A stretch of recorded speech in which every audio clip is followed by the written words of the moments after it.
오늘 설명드릴 것은 건축비 지원 C 현장이에요. 건축비 지원 C 현장. 알고 보니까 그 토지의 2분의 1 정도를 못 씁니다. 땅을. 그러니까 이 땅이 쌌던 거야. 왜 못 사냐? 나머지 땅이 산이야, 산. 그 산을 이용하기 위해서는 끌어내든지, 끌어내면 또 옹벽을 세야 되잖아요. 30평이 아니고 한 50평 정도, 5, 60평 지을 수 있는 돈을 또 써야 되는 상황이 되는 거예요.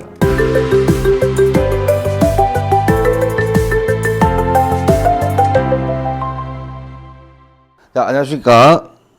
미치아 미친다 강성현 아큐노TV 박 대표입니다. 반갑습니다. 야, 이번 연휴간에 비가 어마어마하게 왔죠. 비가 어마어마하게 왔습니다. 그 레고랜드에 갔다 왔어요. 레고랜드. 그 말 많은 레고랜드에 갔다 왔는데 애기들이 엄청 좋아하긴 했어요. 근데 비가 와가지고 비에 홀딱 젖고 오전부터 오후까지 비를 맞아가면서 제가 그 애를 데리고 돌아다닌다고 사실 욕은 많이 받습니다. 그것도 있대. 막 아빠가 막 이렇게 소방관 펌프질 해가지고 소방차 움직이고 아빠가 또 펌프질 해가지고 애들을 그냥 이렇게 물 뿌려가지고 물 끄고, 이야, 보람찬 하루였습니다. 굉장히 무리했습니다. 그리고 뭐 놀이기구가 어른들이 탈 만한 놀이기구는 사실상 뭐 딱히 없다.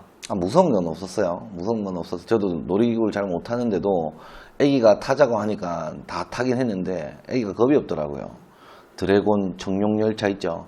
그런 것도 탔는데 여기 하루 만에 돌기 위해서는 패스트 트랙을 산다. 입장권이 따로 있고 패스트 트랙권이 따로 있어요. 그거 안 했으면 우리 못 탔어요.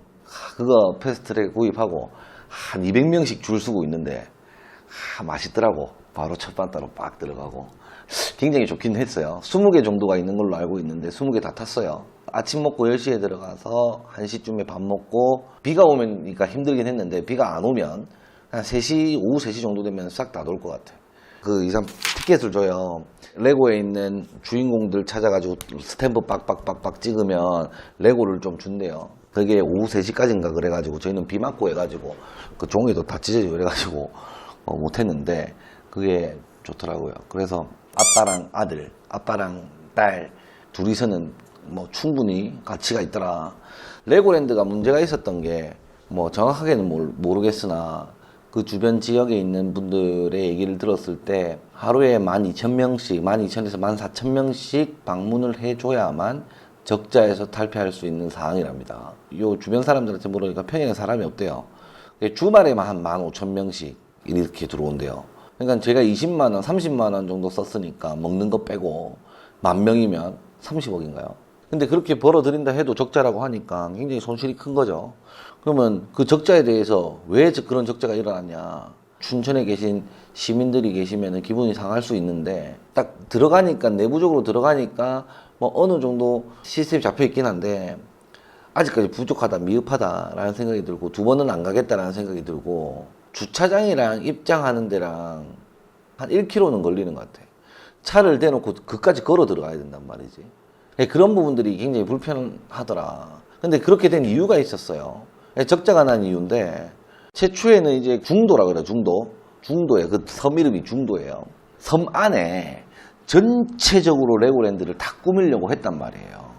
주차해서 바로 입장 탁 해가지고 쫙 돌아가는 걸로 하기로 했었는데, 중간에 이제 유물이 발견된 거죠. 우리나라에서는 나지 않았던 그 청동기 시대의 유물이 팍 나면서 그 레고랜드가 개발되어야 되는 면적의 한 3분의 1 정도가 공사를 못하게 돼 있는 거예요. 지금 주차장이 있으면, 여기 레고랜드가 있으면 딱 중간에 그 유적이 발견된 거예요. 유물이 발견되면서 시간이 쭉 지체가 됐죠. 공사일이 지체가 됐고, 그러면서 이제 설계 변경을 해야 될 거 아니에요. 그 유적지 공사를 못하게 딱 막았으니까 설계 변경을 하는데, 설계 변경을 하니까 이게 이빨이 안 맞는 거지.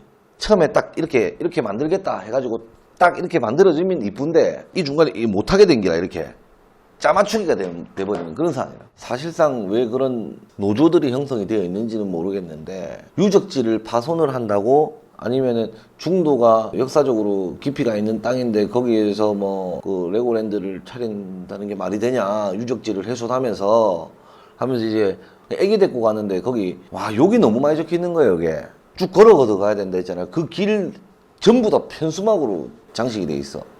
그래서 레고랜드가 아니고 기랜드 이렇게 돼 있고, 아들이 뭐 호로 새끼가 뭐야 이러면서 막 그런 이상 욕들이 많이 적혀 있어요, 이게. 근데 이제 들어가서 한 번쯤은 한 바퀴 쫙 놀고 올 수 있는 그런 동네인 것 같아요. 한 바퀴 돌고 나면 한 달 정도 아빠 입장에서는 좀 편하지 않을까 할 말이 있어요. 갔다 왔잖아 이렇게 한마디 할 수 있는 그 정도는 되더라. 근데 두 번은 가기가 좀 힘들지 않나 하는 생각이 좀 듭니다. 자, 잡담은 그만하고, 맞다, 비가 계속 이제 조금씩 와요. 비 단돌이 다들 잘 하시길 바라면서, 오늘 설명드릴 것은 건축비 지원 C 현장이에요. 건축비 지원 C 현장. 건축비 지원이라는 게 처음에 최초에 시작된 게 대출 제재가 있었잖아요. 일반적으로 대출을 받을 수 있는 상황에 놓여지기가 굉장히 힘든 거예요. 이게 뭐냐면 레고랜드 사태하고 건설사 부도 사태들이 여러 개 좀 일어나면서 금강원에서 건축, 신축, 건설에 관련된 파트에는 돈을 보수적으로 풀자 이렇게 되어 있는 거예요. 예를 들어 강원랜드 보세요. PF 자금으로 은행에서 돈을 풀었어요. PF 특징이 뭡니까? 허가서만 가지고 돈을 풀어주는 거예요. 근데 이제 준공이 안 나고 현실 담보가 생기기 전에 부도가 나버리는 그런 상황이 생기니까 대출을 해주지 마라.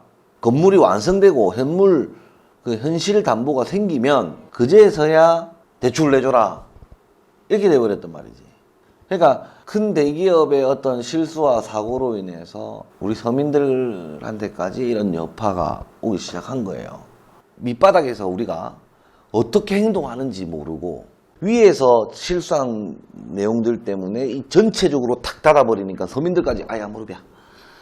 서민들까지 피해가 오는 거예요. 어떤 피해가 오냐? 딱 이런 상황들. 여기 입지 좋다. 입지 좋고 땅 좋고 좋다. 상가 하나 지어야지.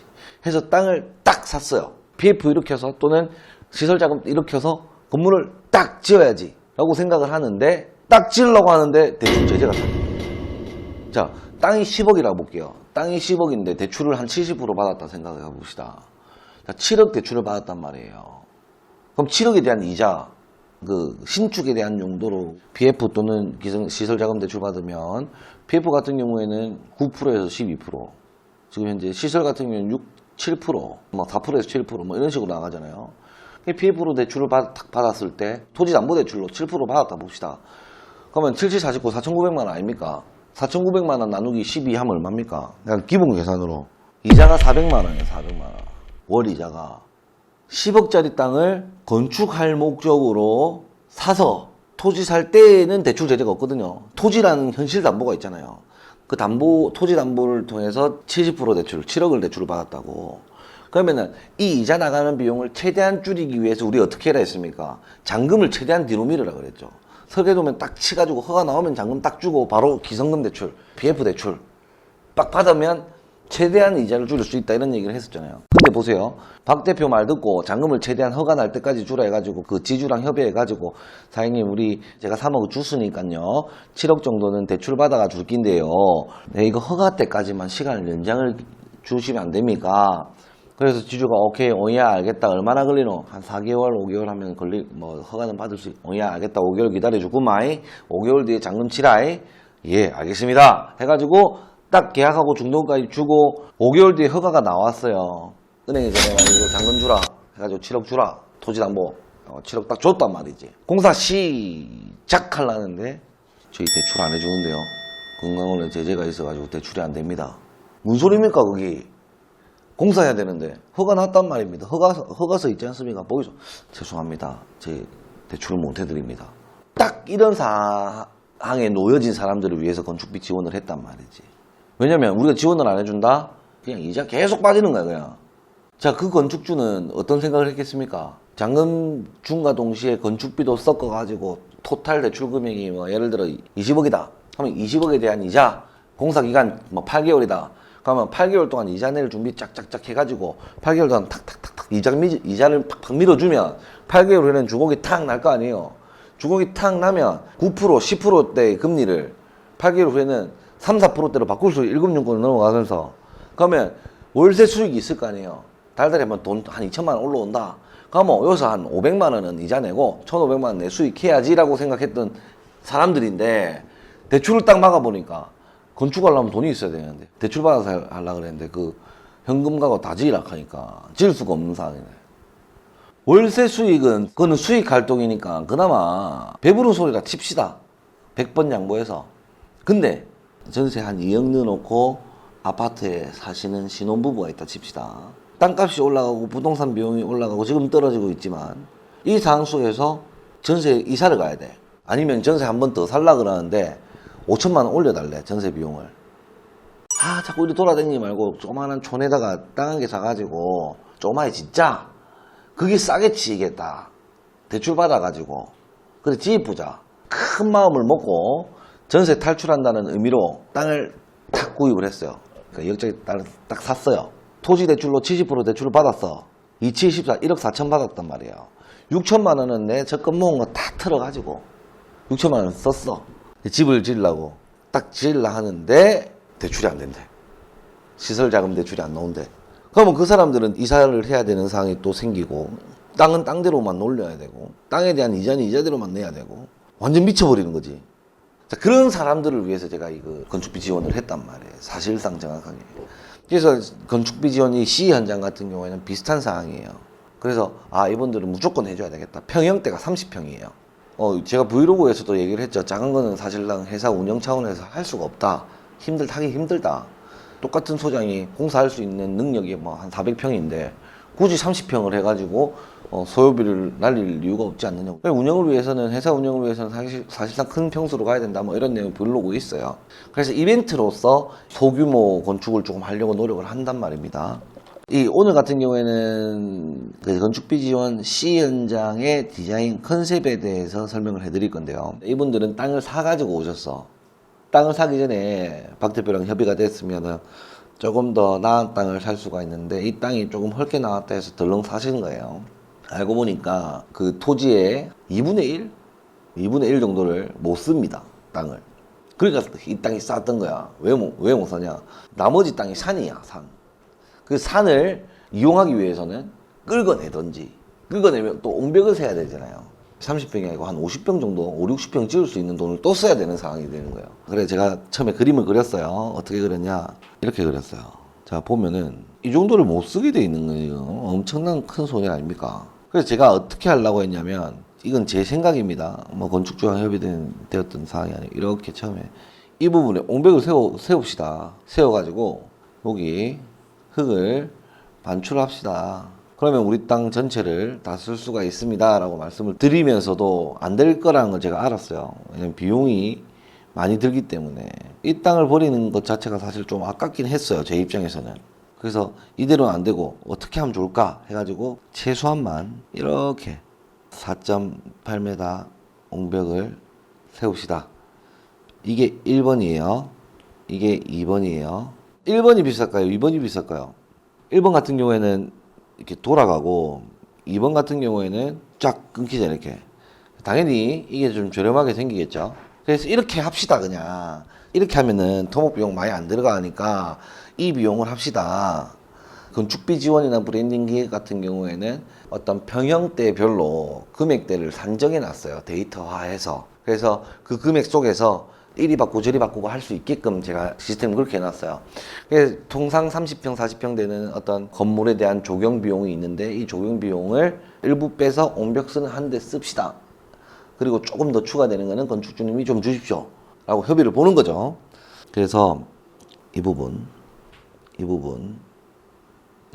조적을 하고, 자, 이렇게 이게 콘크리트, 이게 또 조적.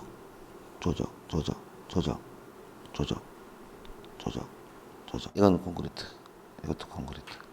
이 부분은 데크예요. 데크고, 이 부분이 이제 점선, 이 부분이 지붕이에요. 자, 이렇게 해서 들어가면 좋지 않나, 이쁠 것 같다. 여기는 콘크리트, 여기도 콘크리트, 여기 진입로죠. 콘크리트 진입로. 그리고 앞에 마당 진입로 하고, 여기는 뷰.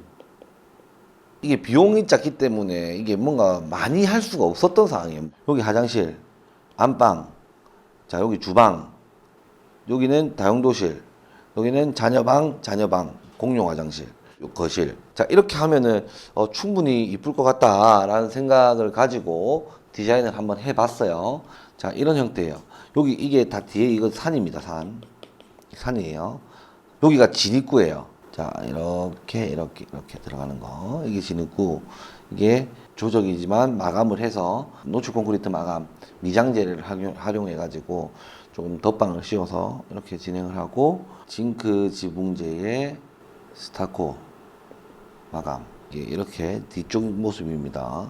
정면에는 이렇게 돼 있어요. 이렇게 옹벽을 가지고 화장실이나 이런 걸 좀 가려주고, 거실에서 바로 나와서 또는 방에서 바로 나와서 할 수 있는, 뷰를 즐길 수 있는 그런 공간을 만들자 하고 이렇게 만들었던 거예요. 이걸 들고 쫄랑쫄랑 우리 직원이 갔습니다. 이렇게 협의를 보고 왔죠. 협의를 보고 왔는데 클라이언트의 어떤 요청 사항들이 제법 많이 있었어요. 그래서 계획을 다시 해야 되는 그런 상황에 놓여졌어요. 마감재도 저희가 도배지랑 장판을 하기로 했어요. 하이엔드급 자재를 쓸 수가 없었던 상황이에요. 금액 자체가. 그래서 이렇게 마감재를 선정해서 갔지만 클라이언트께서 도장으로 하면 어떨까요? 바닥 원목 마루로 하면 어떨까요? 이런 요청을 좀 하셨습니다. 그래서 사실상 추가 금액이 많이 들어간다 그렇게 되면 우리 회사 차원에서 추가 공사를 사실 안 하려고 한다. 대표가 우리 직원들이 갔거든요. 그래도 일단은 한번 제안서를 만들어 좀 달라 해서 제안서를 작성해서 5월 11일 날 보내드립니다. 마감재 공간이 주는 묵직함으로 전체 분위기를 잡아주고 어두운 바닥을 압도하지 않고 고운 목재를 돋보이게 하이트 도장의 벽재를 적용한다. 여기도 화장실은 이런 매립형을 싹 다 해주기를 원하시고, 이렇게 컬러들을 다 적용을 해서 건축주님이 볼 수 있도록, 이렇게 가시적으로 볼 수 있도록 이렇게 제안서를 제출을 했어요. 사실상 우리가 할 수 있는 비용이 아니었던 거지. 비용이 엄청 작았어요. 우리가 어떤 기존의 양식이 있지만 그대로도 하기 힘든 상황에 있었단 말이에요. 건축비 지원이라는 게 이런 분들 좀 더 좋은 환경 속에서 살 수 있게끔 우리가 노력해서 내기 위해서 하는 게 우리가 건축비 지원 이벤트인데, 안 된다고 말하기가 싫어서 좀 비용이 작지만 작은 방향 속에서라도 우리가 한번 만들어 보겠다라고 이제 말씀을 드렸죠. 그러면서 우리가 진행을 했었죠. 이거 우리 직원한테 얘기했던 게, 클라이언트께서 이렇게 자금이 여유롭지 않은 상황인데 이런 걸 보내주면 어떡하냐. 좋은 자재를 보여주고 못하는 상황에 놓여지면 얼마나 마음이 아프겠노. 건축주님이 이렇게 해서 보내달라고 하던데. 그래서 내가 혼자 뻥지지요. 이게 저희 회사에 무한정으로 돈을 빌릴 수 있는 지원을 해주는 상황이 아니잖아요. 그 감정평가액에 맞춰서 우리가 지원을 한도액을 선정을 하는데, 근데 이렇게 하면 추가금이 불가피하다. 추가금을 떠나서 이렇게 하면 저희가 공사하는 게 불편해진다. 추가금을 받고 우리가 공사하는 것도 싫고 그런 이미지로 낙인 찍히는 것도 싫다. 우리가 작업자 붙여주면 직접 시공하면 안 되냐. 이 정도까지는 얘기를 하고 직원들한테도 그렇게 얘기했어요. 그래가지고 일단은 피드백을 못 받은 상태고, 1차 협의안 들고 우리 직원들이 가서 이것저것 추가해서 만들어낸 내용은 이런 상태예요. 필요 없는 옹벽들을 다 삭제를 시켰어요. 필요 없는 옹벽들 다 삭제시키고, 자, 이 조조 옹벽 살려두고, 자, 콘크리트 벽체. 집이 커졌어요. 일단 그러면은 아들방, 딸방, 안방에, 드레스룸에, 화장실, 공용 화장실에, 거실에, 주방, 중정에, 다용도실까지, 안방 화장실까지. 그러니까 이게 비용이 한정적으로 운영돼야 되는데 없다 보니까 이게 지금 여기 주차장도 2자리였는데 1자리로 이렇게 바뀌었죠. 그리고 입구도 이렇게 그냥 바로 입구 진입하는 걸로 하고, 여기 조조공벽 여기 하나 하는 거. 근데 여기 입구가 여기 있으면 조조공벽 이렇게 해야 될 것 같은데, 조조공벽 여기 하면 안 되고 이렇게 조조공벽 이렇게 해야 되는데, 이렇게 들어올 수 있도록. 이렇게 지금 최종안으로 바뀐 상황입니다.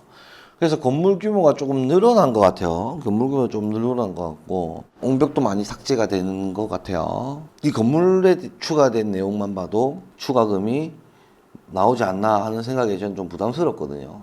이어서 끝난 상황이면 모르겠는데, 여기서 인테리어에 대한 추가금이 또 발생을 할 수가 있다는 상황이기 때문에 사실 이런 부분이 굉장히 부담스럽고 싫어요. 일단 싫습니다. 부담스럽다고 싫습니다. 이렇게 추가금 나온다는 것 자체가 저도 싫어요.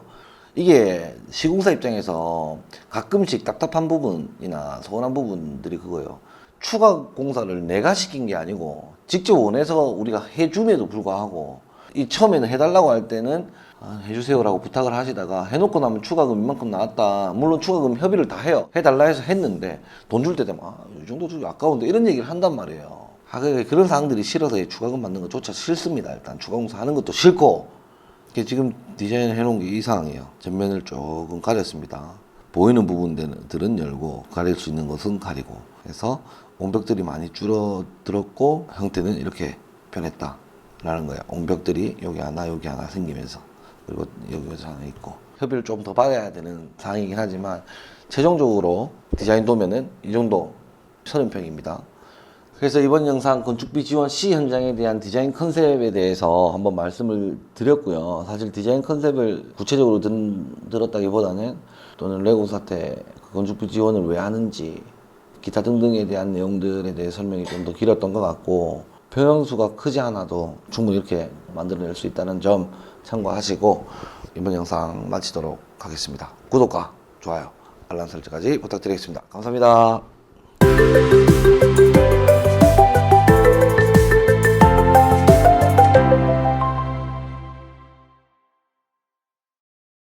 오늘은 건축비 지원 프로젝트의 C 현장입니다. C 현장 같은 경우에는 건평이 30평형 정도 돼요. 30평형 정도 되고 주택이거든요. 주택인데 한번 다 같이 한번 견적서를 한번 보도록 하겠습니다.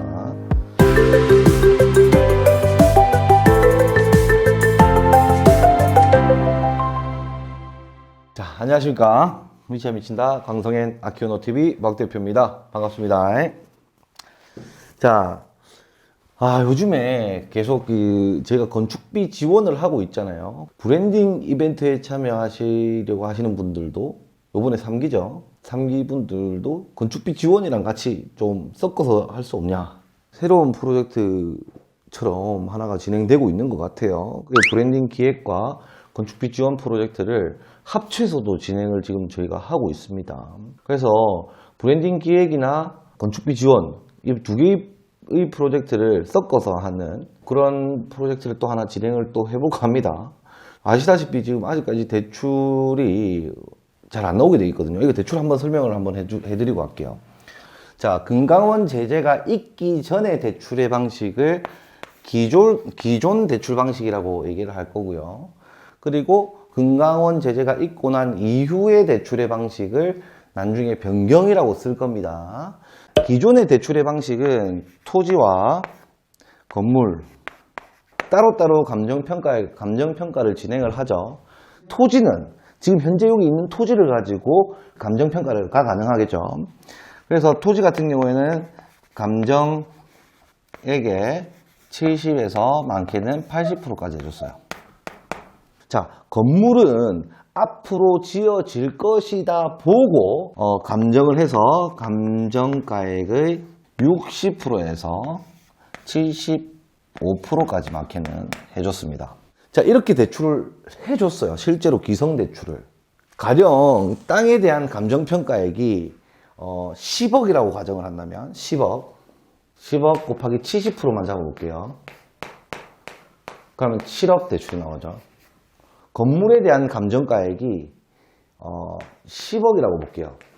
여기서 60%만 대출이 나온다고 봅시다. 그러면은 6억이 나오겠죠. 이 두 개의 합산이 얼마입니까? 6에서 7억 13억 정도 되죠. 자, 한 13억 정도 대출이 나오겠거니 했어요. 저희가. 이거는 토지에 대한 감정가액은 막 위로 올리려고 해도 잘 안 돼요. 왜냐하면 주변 시세가 정해져 있잖아요. 땅이 있고 건물 계획을 하거든요. 그럼 땅은 있단 말이에요. 지금 현실에 존재해요. 현실에 존재하고 주변의 시세가 정해져 있어서 이 감정액의 변동이 쉽게 일어나지 않습니다. 용도 변경이 일어날 것이라고 보고 얼마가 될 것이다까지는 추측이 가능하지만 더 업시키기는 힘들단 말이죠. 근데 건물의 경우에는 달라요. 조금 다릅니다. 미래 가치잖아요. 없는 현실 담보가 안 돼요. 허가서만 딸랑 하나 들고 간단 말이에요. 그러면 여기 감정액을 평가할 때 얼마를 투자할 거고 어떻게 지을 것인가에 따라서 감정액이 달라질 거 아니에요. 미적인 요소가 있고 마감재라든지 기타 등등의 요소들 때문에 감정액이 변화하게 돼요. 이게 만약에 10억이 아니고 11억이라고 가정을 해볼게요. 여기에 그러면은 6억 6천이 나온답니다. 이게 6억 6천이 나와요. 똑같은 퍼센테이지 적용하면. 그래서 이거 건물 계획하는 것도 굉장히 중요하다. 그 감정액의 평가가 나뉘어지니까요. 그리고 60%를 받을 것이냐 65%를 받을 것이냐도 중요합니다. 이것도 이제 사업 계획서를 가지고 어떻게 해서 어떻게 할 것이다 라고 보면 조금 더 많이 빌려주는 그런 형태가 됐었단 말이죠. 그래서 불과 금강원 제재가 없을 때는 이까지도 됐어요. 건물도 75% 요즘에 잘 안 나와요. 금강원 제재가 있기 전에도 75%까지 잘 안 나왔습니다. 근데 박근혜 정부 때나 이명박 정부 때는 이게 80%까지 열려 있었어요. 금액 차이가 상당하죠. 8억이 나오는 거예요. 8억이. 그러면은 8억 플러스 7억 한 15억이 나오는 거죠. 2억이 더 나온단 말이에요. 그래서 이게 이 LTV 비율이 중요하다는 거죠. 변경을 한번 볼까요? 토지가 있고요. 건물이 있습니다. 그죠? 감정액에 똑같아요. 이것도 한 70%까지는 해줍니다. 지금도 현재도. 왜? 실제 담보가 존재하기 때문에. 근데 여기서 바뀌어요. 옛날에는 감정액에 이렇게 몇 프로 해줬다면 지금은 감정액이 몇 프로가 아니에요. 지금 감정액이 몇 프로가 아니고 맥스 토지 감정가 이렇게 되어 있습니다. 맥스 토지 감정액. 이게 엄청난 차이를 둡니다. 이게 엄청난 차이를 줘요. 일단 돈부터 계산해 봅시다. 자, 똑같이 10억이라고 가정할게요. 70% 하면 7억이죠. 건물이 몇 평이든 신경 안 쓰고 뭐 건물 감정액이 얼마든 상관 안 쓰고 맥스 토지 감정이라 해가지고 건물로 나올 수 있는 돈이 3억밖에 안 되는 거야. 근데 이게 땅값이 10억이나 되니까 할 수 있는 얘기라 우리가. 근데 통상 우리가 스테이를 짓는다든지 뭐 카페를 짓는다든지 소규모 건축을 할 경우에는 땅값이 10억 안 돼요. 촌에 들어가서 시골에서 우리가 작업을 하잖아요. 통상 감정이 2억 이 정도 나와요. 2억. 2714 1억 4천 나온단 말이에요. 1억 4천. 그럼 6천만 원밖에 더 안 나와요. 0.65. 그러면 이게 공사가 되냐 이겁니다. 이거 가지고. 그러면 토지가 3억짜리라. 감정액이. 그러면 이래나 저래나 3억밖에 안 나오는 거예요. 그러면 이래나 저래나 3억밖에 안 나오기 때문에 3억 받지 말자. 이 얘기가 아니고 3억이라도 받아야지 당연히 건축을 하려면요. 대신에 3억밖에 못 받는다는 거죠. 금강원에서 왜 이렇게 바꿨을까요? 자, 부실채권이 일어나는 겁니다. 건설사 부실채권. 돈을 빌려다가 PF를 끌어다가 건물을 짓고 있는데 부도가 나는 거예요. 자, 은행에서 그 돈을 회수할 수 있습니까? 없습니까? 회수는 못 합니다. 그러니까 회수할 수 없는 부실채권이 많이 일어나다 보니까 금강원에서 제재하는 거는 야, 집 짓지 마. 첫 번째. 두 번째, 너 돈으로 짓지요. 이렇게 바뀐 상황인 거예요. 대신에 내 돈으로 집을 지을게 해가지고 내 돈으로 집을 지었어요. 가면 이대로 갑니다. 집 짓고 나면 이대로 해줘요. 이만큼. 딱 이런 상황에 놓여져 있다는 겁니다. 지금 현재 상황이. 그렇게 돼 있는 상황이다 보니까 우리도 살고 클라이언트도 살고 할 수 있는 방법이 뭘까 고민하다가 건축 지원을 하면 되겠다. 왜? 건물만 지어주면 대출은 회복되니까. 상가를 지으려고 마음을 먹고 있었는데 땅을 샀어요. 그럼 땅을 살 때도 대출을 꼈겠죠. 집을 지으려고 하니까 이게 탁 제재가 일어나버린 거야. 그러면 집을 지을 수가 있습니까? 못 져요. 그럼 어떻게 됩니까? 토지에 대한 이자를 계속 내야 되는 거야, 이게.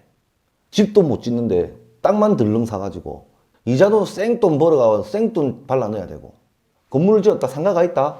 그러면 세입자들이 월세 받는 걸로 낼 수가 있는데 이거는 뭐 이러지도 못하고 저러지도 못하고 생돈만 내는 그런 상황에 놓여져 있다는 거예요. 그래서 그런 분들을 지원코자 했던 게 건축비 지원 프로젝트입니다. 그래서 이제 저희가 지원해주고 건물을 짓게 해준 다음에 우리가 회복하는 건데 자 그렇게 되니까 우리 클라이언트 분들이 굉장히 좋아는 하십니다. 포크레인 한 삽도 못 들 뻔한 공사를 그래도 지원을 해주신다고 해서 이렇게 할 수 있게 되었다라고 좋아들 해주십니다. 그래서 뭐 건축비 지원과 브랜딩 기획 프로젝트를 지금 계속 섞어서 가고 있어요. 그렇게 해서 지금 일을 진행하고 있습니다. 그래서 그 두 개 섞어가지고 하실 분이 있으면 또 지원을 해주시면 저희가 한번 뽑아내 보도록 하겠습니다. 자, 선두가 길었고요. 오늘은 건축비 지원 프로젝트의 C 현장입니다. C 현장 같은 경우에는 건평이 30평형 정도 돼요. 30평형 정도 되고 주택이거든요. 주택인데 한번 다 같이 한번 견적서를 한번 보도록 하겠습니다. 자, 보시면 원가 계산서입니다. 원가 계산서. 재료비가 2억 5천. 근데 이 재료비 비율이 너무 높아요. 50% 이상 차지합니다. 근데 이게 총 공사액이 3억 7천이란 말이에요. 3억 7천 중에 2.5억. 그럼 절반 이상이잖아요, 이게. 1억 7,500 정도가 50%잖아요. 이거 50%를 넘어가요. 건물 규모가 작으면 작을수록 재료비의 퍼센테이지, 그냥 재료비의 비중이 높아져요. 쉽게 생각하면, 인테리어를 해요. 인테리어 공사를 해요. 100평짜리 인테리어나 뭐 15평짜리 인테리어 둘 다 들어가야 될 공종들은 다 들어갑니다. 설비, 전기, 뭐 목공, 도장 뭐 다 들어가죠. 예를 들어 100평 짓는데 200만 원이 나왔어요, 평당. 그 200만 원으로 15평 지을 수 있어요 라고 얘기를 하면 안 된다라고 밖에 말할 수가 없어요. 왜냐면 규모는 작지만 들어갈 건 다 들어가기 때문에 규모가 작으면 작을수록 재료비의 비율이 지금 많이 높아지는 그런 상황입니다. 왜냐면 지금 원자재 값이 너무 또 상승을 합니다. 또 이스라엘하고 하마스 또 싸우고 있잖아요. 또 이게 또 얼마나 또 치솟을지 좀 속이 쓰립니다. 전쟁 안 했으면 좋겠습니다. 먹고 좀 삽시다. 평화를 위해서이기도 한데 좀 먹고 살아야 될 거 아닙니까? 그래서 30평인 건물이라서 재료의 퍼센테이지 비율이 굉장히 높다라고 보여집니다. 가설공사 2,000, 토공사 1,300, 골조공사 1억 1,200, 조적 500, 타일 1,600, 수장공사 3,300, 방수 600, 금속 150, 145, 미장 2,800, 도장 57, 마감 2,400, 설비 840, 전기 1,500, 조경 500, 위생 400, 가구집기 1,200, 추가공사 6,400입니다. 기본적인 건축에 대한 토공사가 정리가 되어 있죠. 근데 이 현장에 가니까 클라이언트께서 이게 보강토 설치를 조금 더 해야 되겠다. 기역자가 있으면 전면에는 보강토가 되어 있는데 위로 올라오는 그 부분에는 돌담 마감이 되어 있어서 우리 땅을 다 못 찾아 먹기도 하고 위험하고 그런 부분들이 없지 않아 있다. 그래서 석축을 좀 더 쌓게 됐어요. 그런 부분들. 골조공사 해가지고 1억 1,200이 나왔는데요. 박 대표가 하는 디자인한 건물들을 보시면 알다시피 옹벽이 많아요. 조형물로서 사용되는 옹벽들이 굉장히 많습니다. 옹벽 하나, 자폐벽 하나, 그 하나하나가 전부 다 의미를 담고 있기 때문에 저는 그런 것들이 있어야만 좀 공감대를 살 수 있고 좀 더 아름다운 건물이다, 조금 해석하기 좋은 건물이다, 그렇게 생각을 합니다.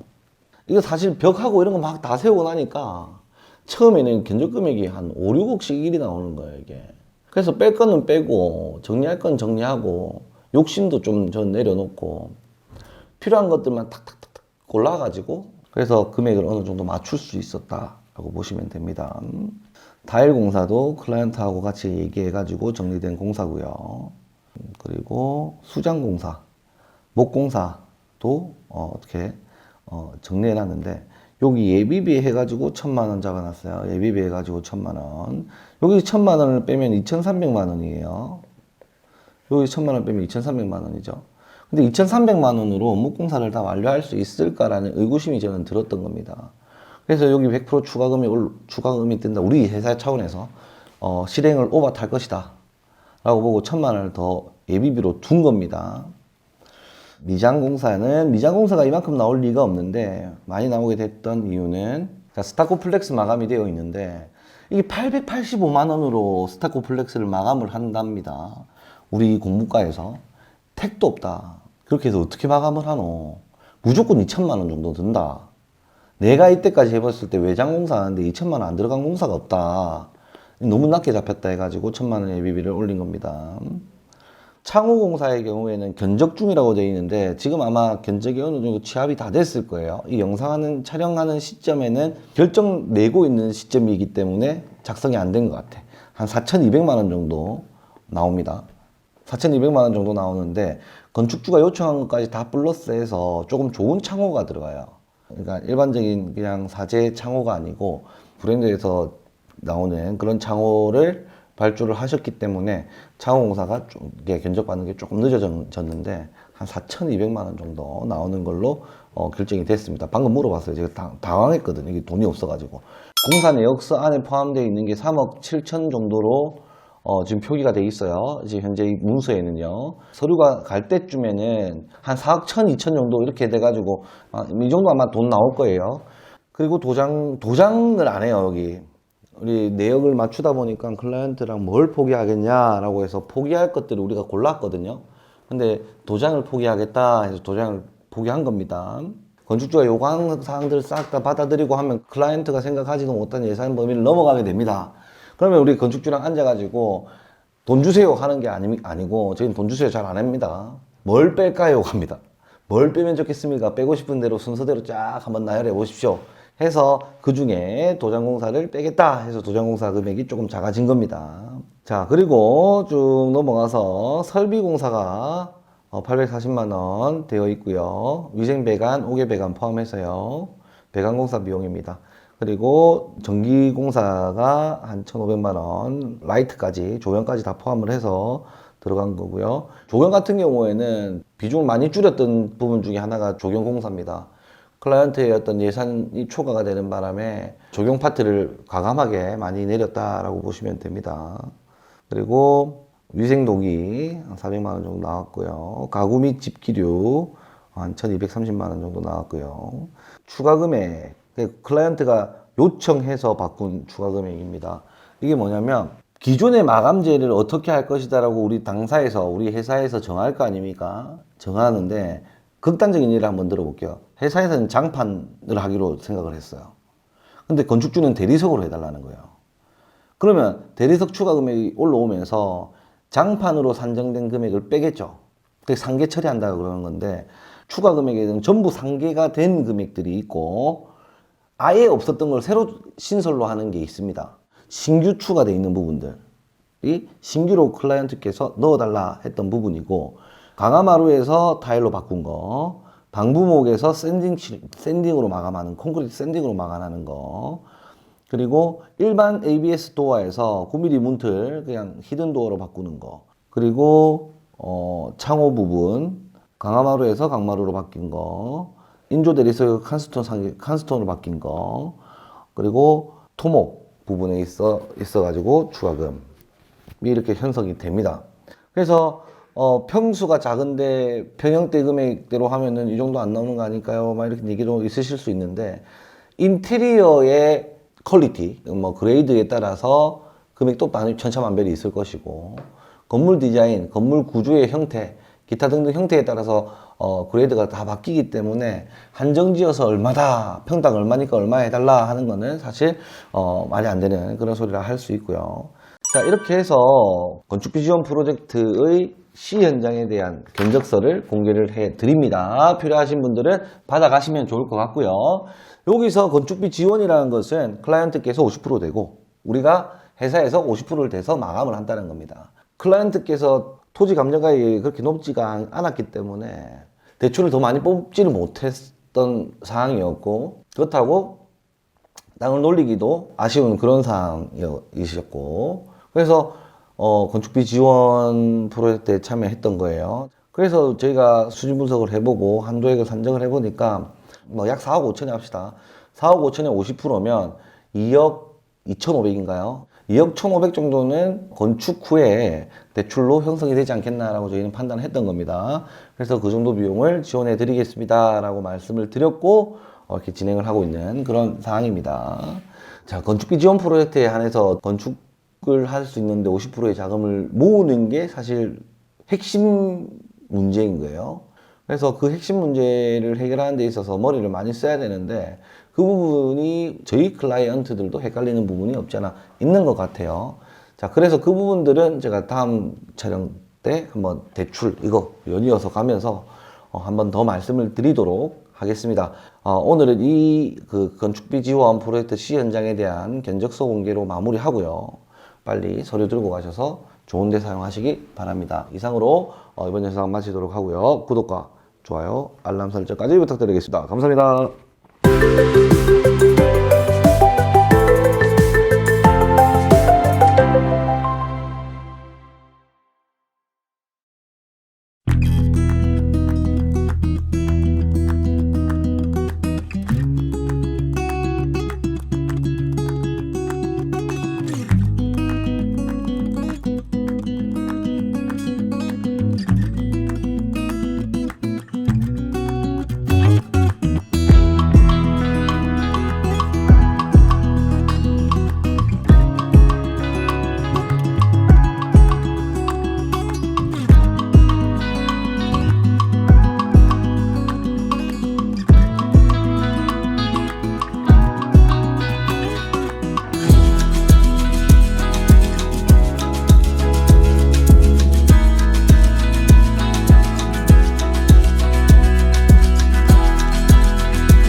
오늘은 건축비 지원 C 현장 30평형 주택입니다.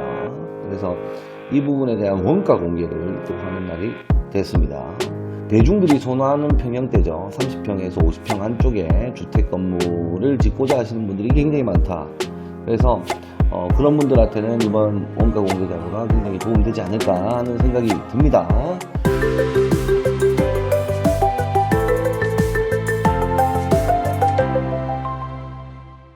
자, 안녕하십니까. 미치야 미친다. 강성현 아큐노TV 박대표입니다. 반갑습니다. 이제 12월입니다. 12월이고 이제 올 한 해를 마무리해야 되는 시점이 또 왔습니다. 올해 우리가 해왔던 업적들, 해왔던 일들도 있고 앞으로 이제 24년 우리가 해야 될 일도 있고 막 그렇습니다.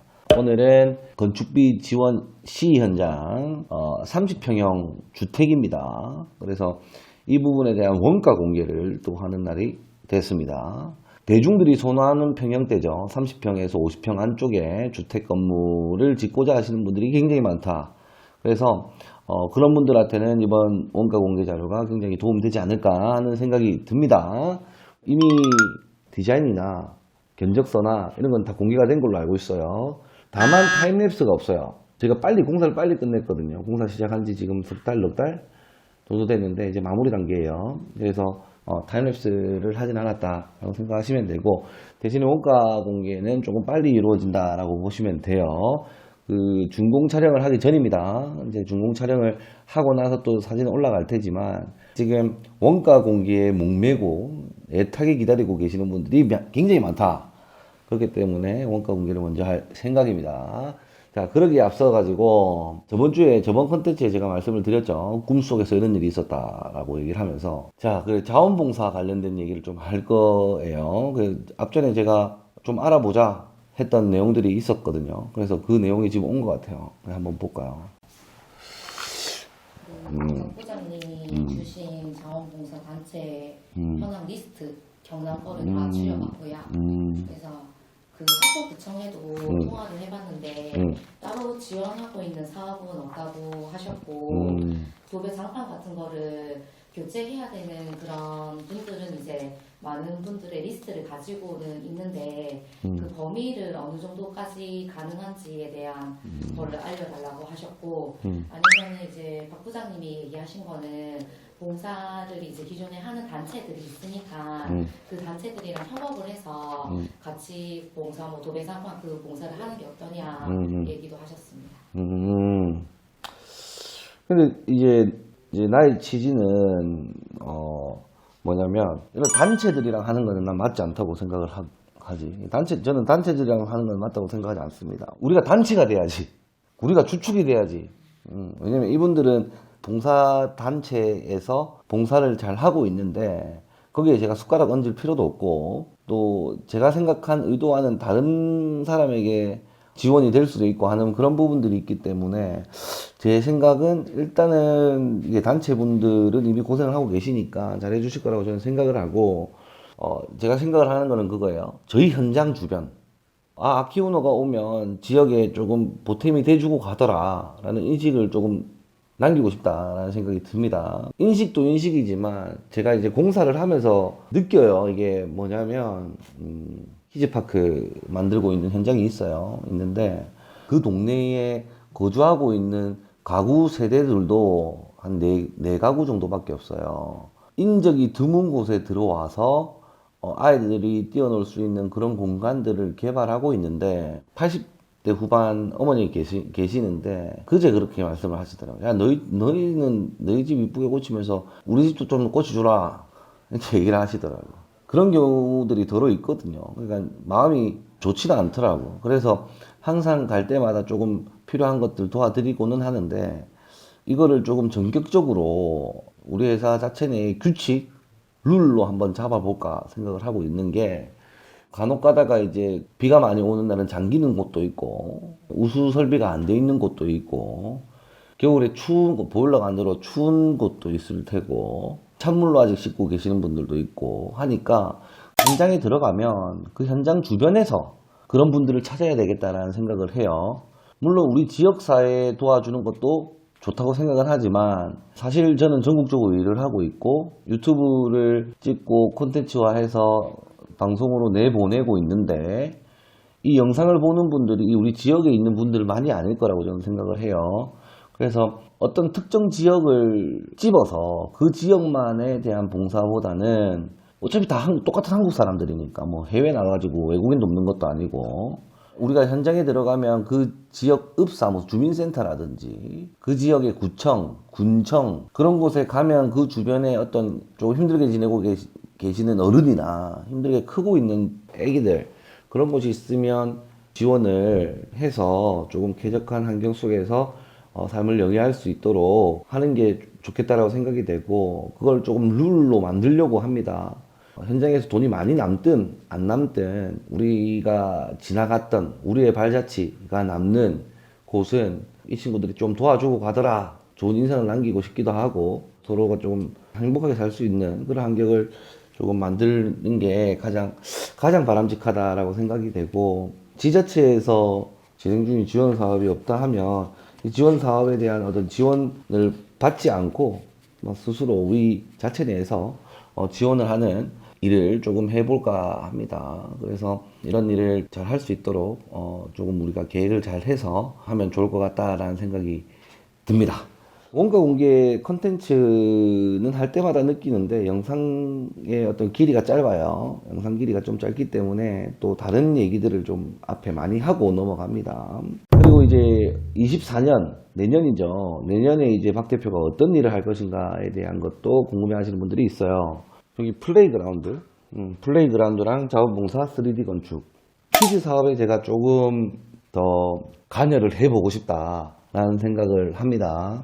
그래서 애기들 놀이터를 꾸며주는 거죠. 애기들 놀이터.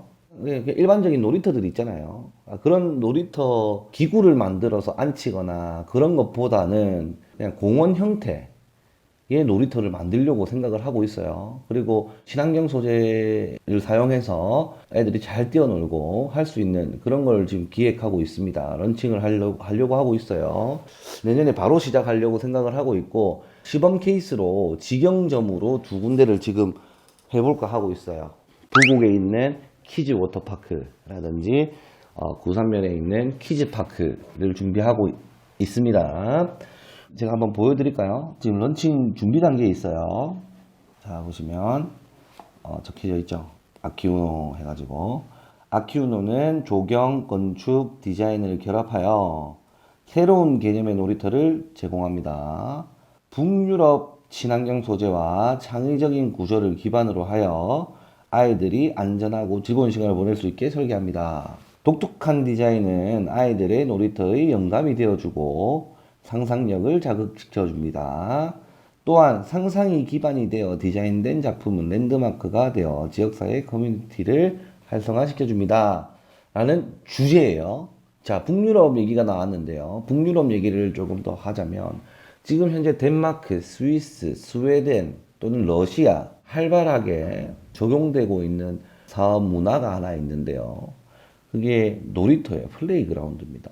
그 나라 사람들은 애들을 엄청 자유분방하게 키우죠. 북유럽식 육아 방법 뭐 이런 것도 많이 나오잖아요. 그러니까 지금 사회가 다 똑같은 것 같아. 전부 다 전체적으로 약간 출산의 비율이 많이 낮아지고 있고 핵가족이 되어가면서 한 아이의 중요성도 굉장히 높아지고 있다고 생각을 해요. 좀 한 아이의 어떤 희망도 높아지고 있고 기대도 높아지고 있다. 저도 애를 키우고는 있지만 우리 애가 누구는 놀고 왔다던데 나도 한번 가고 싶어 하면은 아빠로서는 또는 엄마로서는 데리고 가고 싶죠. 그래서 스웨덴, 덴마크, 스위스 뭐 이런 쪽 사람들이 아이들 놀이 문화에 대해서 관심을 굉장히 많이 가지는 것 같아요. 자, 그런 게 어떤 것들이 좋냐라고 한다면 새로운 감각을 자극하자라고 되어 있잖아요. 획일화된 놀이터에서 벗어나서 상상력을 자극하는 새로운 디자인의 놀이터를 제안하고 있고요. 그리고 아이들의 호기심과 탐험 정신을 자극해서 다양한 신체 활동을 촉진시킬 수 있게 하는 거예요. 애를 키우는 그냥 부모로서 제가 우리 아이를 보고 느끼는 점이 놀이터에서 자기 욕심, 욕망, 욕구가 해결이 다 안 되는 것 같아. 높은 곳에서 뛰어내리고 싶고 막 뛰고 싶은 거예요. 이렇게 멀리. 근데도 이제 놀이터에 그런 시설이나 그런 기반 시설이 안 돼 있고 하다 보니까 엄한 데서 하는 거지. 집에 식탁 의자에서 반대쪽 식탁 의자로 뛰어넘어가고 의자를 끌고 와서 저기 소파로 뛰어넘고 막 그런 행동을 해요. 특히 남자애들은 더 심하죠. 행여나 소파에서 식탁 의자로 뛰는데 식탁에 머리라도 부딪혀봐. 의자가 흔들려서 부서지기라도 해봐요. 그러면 애들이 다치는 상황이 생기고 더 위험한 상황이 되다 보니까 부모로서는 야 그렇게 하지마 위험해. 아 너 뭐 하는 거야 집에서. 이렇게 된다고요. 그래서 그 호기심과 어떤 탐험 정신들 욕구를 충족시켜줘야 되는데 우리나라에 있는 그 획일화된 놀이터에서는 그런 게 욕망이 충족이 안 되는 것 같다는 생각을 합니다. 그래서 제가 이런 생각을 하게 된 거고, 새로운 놀이터에서 자유롭게 뛰어다니고 놀이하면서 창의력과 상상력을 키울 것입니다 라고 되어 있고, 또 이게 그런 게 있어요.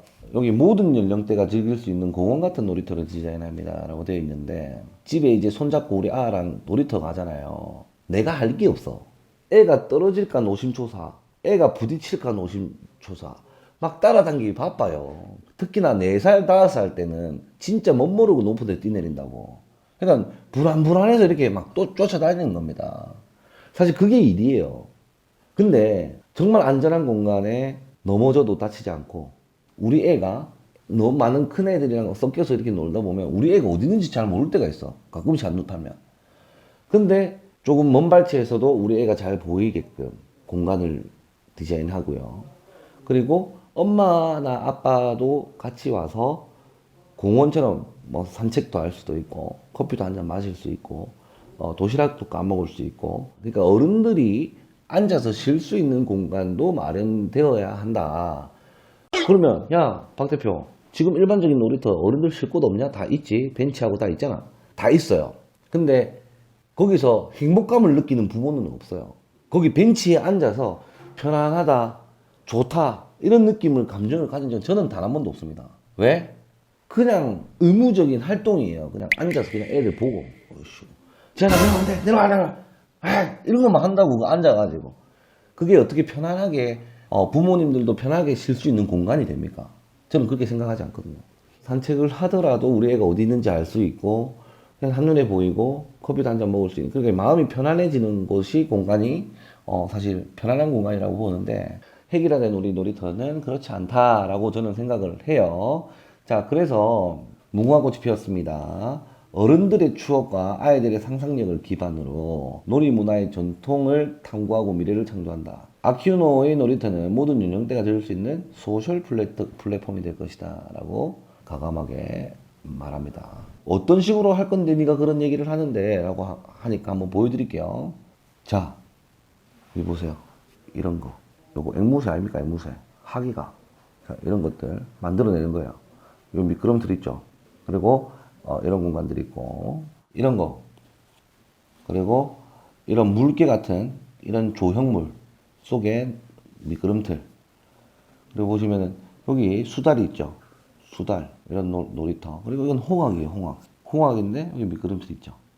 그러니까 여기서 좀 쉴 수도 있고 부모님들이 좀 쉴 수도 있고 편안하게 볼 수도 있는 그런 공간들이 됐으면 좋겠고 여기 또 보시면 이렇게 마운딩이 이렇게 형성이 되어 있어요. 마운딩이 그리고 통나무예요.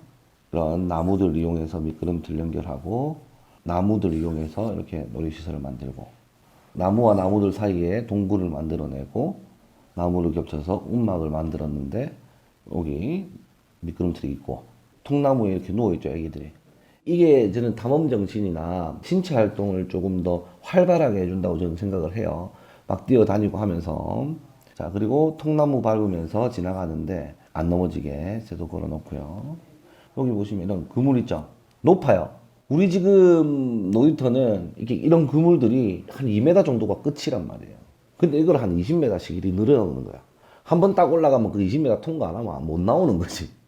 그런 식으로 길게 안전하게 그물을 형성시켜서 가는 거고 이런 형태로 놀이터를 조금 재구성해 볼까 하는 생각을 하고 있어요. 그러면은 남녀노소 할 것 없이 다 재밌게 놀 수 있다라고 보면 되고 이미 지금 만들고 있는 게 있습니다. 여기 언덕들 있죠.